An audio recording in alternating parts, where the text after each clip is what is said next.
extremely pleased that you are here. It is good to come together for the purpose of co-creating. Do you agree? Yes. Co-creating at its best. You see, you have dragged your physical bodies here. Are you appreciating the environment in which you live? Yes. With all of its variety? Are you appreciating the contrast of your own experience?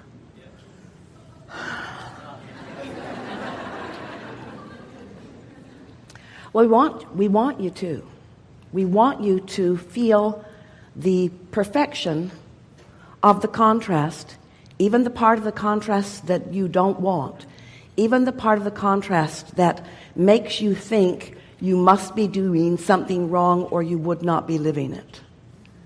We want you, and maybe even by the end of this gathering today, to come to understand the perfection, the value to you, the value to all of us, in the contrast that causes focus.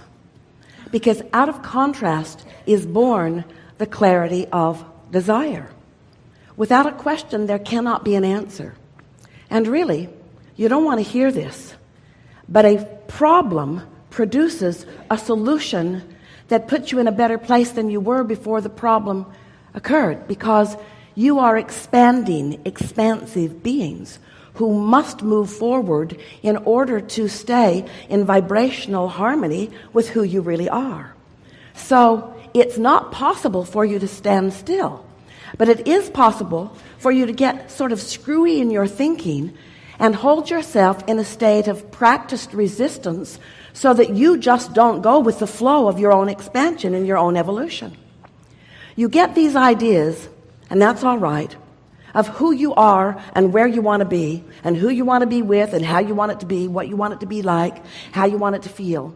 And that's all part of molding your life into being. That's why you're here. You are creative genius. You are creator. You are creator of your experience. But sometimes when your idea of what you want has been born out of insecurity, or is born out of not knowing who you are, born out of believing that you are not enough, born out of wanting to fill some void in order to make it better for you so that you can appear better to the world or feel better. In other words, when you're in this vibrational state where you're not loving yourself, and that it's easy to get there because so many others aren't loving you because they don't have time. They don't have time to deal with everything that you are and come to a loving conclusion. Sometimes they just have a knee-jerk reaction, and when you're a jerk, they are a jerk too. In other words, when you are not going with the flow of your own energy stream, you are hard to take. And those around you don't take you that well. And then you come to a gathering like this, where in some of the titles of things that you've been written, you come to understand that here, with Abraham, we're going to talk about unconditional love. And you think, yeah, you should love me unconditionally. It was in our getting together vows, no matter how bad I am, you will love me and stay with me forever. And we say, we want you to understand that it's the relationship between you and who you really are that is of paramount importance. That's the relationship that we want you to figure out, maybe even today, how to tend to. And when you do that, now you don't have this freaky resistance in your vibration. And now the basis of your attraction is not one of trying to make things better because of what you manipulate or demand into place. Now you begin to understand that law of attraction is responding to your point of attraction. What you are putting out vibrationally really matters. There is nothing that matters more than your mood or your attitude, because that is a reflection of what you've got going on vibrationally. But so often, your mood or attitude is influenced by things that you see in your community or in your home or in your relationship or in your own body or in your world of politics or in your world of economics or in your world of whatever. So as you become and most of you have, to some degree or another, a responder to conditions over which you have no control. Now you put yourself in the category of having no control of your vibrational offering, which means no control of your point of attraction, which means now you're in the place where you're trying to manipulate, you're trying to talk people into things, you're trying to convince people that they should see it your way. And it is exhausting. Have you noticed?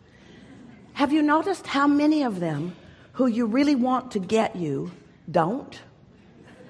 And have you noticed how much time you spend explaining your perfectly correct point of view to others who should be smart enough to understand the correctness of your point of view, but somehow just don't? They either seem too lazy to you or incapable of understanding where you're coming from. And what we would like so much to free you from is the impossible task of controlling the conditions of your environment so that you can have a good feeling response to those conditions. We would like to show you how, with far less effort than you think, far less focus than you have really applied to anything, you can bring yourself into vibrational alignment, alliance, vibrational co-creativeness, vibrational harmony, vibrational beingness with the whole of who you are. And until you do that, there's not one other person on the planet who's going to stand in a strong enough, steady enough, giving you attention enough place to make up for that void that you are creating by your misunderstanding of who you are. We're giving it to you strong and straight because we know who you are. We know that you are source energy in physical bodies. We know that you are extensions of source energy. But you don't act like you know that because you want other people to validate you in some way in order to give you that feeling of belonging or in order to give you that feeling of completion. And we want you to know that as long as you're looking to another, to a situation, to a condition, to a person, as long as you're looking to anything else to make you whole, you'll never get there because you're looking for love in all the wrong places. You're looking for alignment in all the wrong places. So I want to give you something. If you've been listening to us for a while, have you? Then you've already heard us say, because we say it endlessly, that you were source energy before you came into this body and still are. And that there is a larger part of you that you would describe as consciousness. Some call it soul. But it's the consciousness, the continuing consciousness that is you, that remains non-physically focused even though you are here in this physical body. So there is a part of you that understands everything that you are living, even if you are focused upon some contrast that is keeping you from understanding it in this moment. In other words, sometimes something will happen in your experience and you say things to yourself, especially if you've been hanging around with us for a while, that goes something like, oh, I am not doing a very good job of creating my own reality. Or, oh, I should know better than this, or I should have been doing more processes, or I should have been able to hold myself in a better point of attraction, or, oh, I haven't been paying attention to my guidance system, or, oh, I didn't catch it in the early enough stages and I didn't head it off before the momentum of what I don't want got carried away. In other words, you're rather self-critical in your wanting to hold yourself into this deliberate creative process.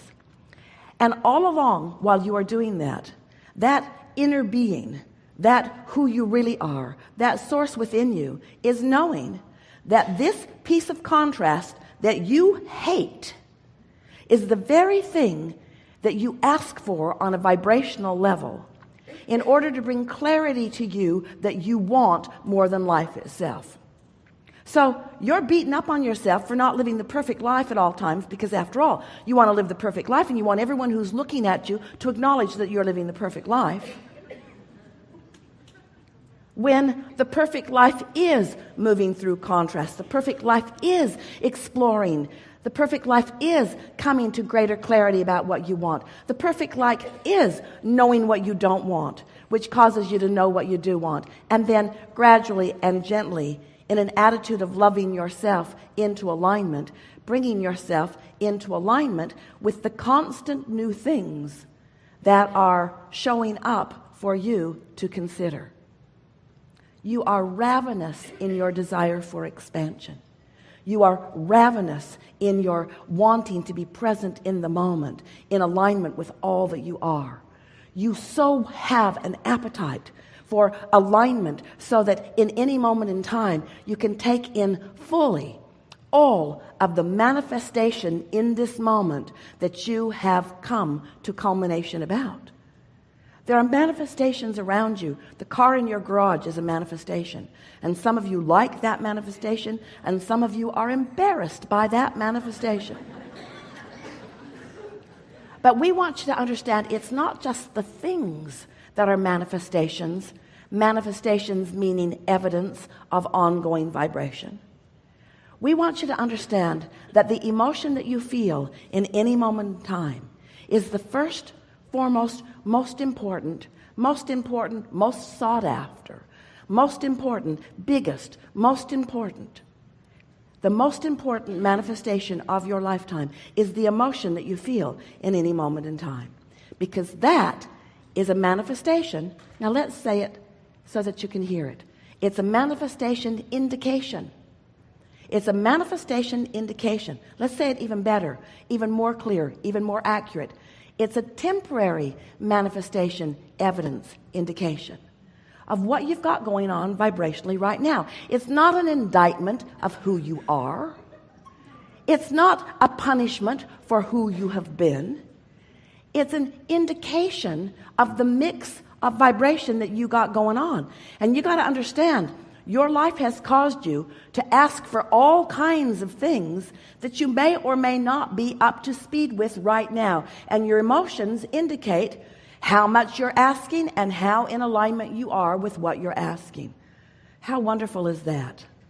So when you feel blame or anger or guilt or grief, when you feel any of those negative emotions that make you say, I need to get better at this, I need to get a grip, I need to get hold of my life, I need to change some conditions so that I will feel better, we want to say to you, we want you to appreciate that manifestation, just like we want you to appreciate your gas gauge when it tells you that you're out of gas or that you're getting close to it, so that you can go do something about the replenishment process. Your emotions are your indicator of where you stand in relationship with who you really are and what your magnificent life has caused you to expand to, and what your thoughts, your words in this moment are helping you to allow or disallow relative to that. You get what we're talking about, don't you? So what we really want to say to you as we begin here is, if you can leave this gathering with one strong, solid, personal determination, sort of like a new moment's resolution. Don't wait for the new year. It's far away. And this one already got here and you already screwed it up. That new moment's resolution that goes like this. I'm doing really well. I'm right exactly where I want to be in order to experience the most that this life has to give me. You are never in the wrong place, but sometimes you're in the right place looking at things in the wrong way. And every time you're mad at yourself, you're looking at it in the wrong way. Every time you're mad at somebody else, you're doing that too. Every time you're condemning yourself or anyone else, anytime you're not in a state of appreciation, you're disallowing most of who you are in that moment in time. So we know how you must be feeling blah, blah, blah, blah, blah, blah, blah. Because there's just stuff you got to deal with. Esther said to someone that she loves more than life itself the other night, suck it up.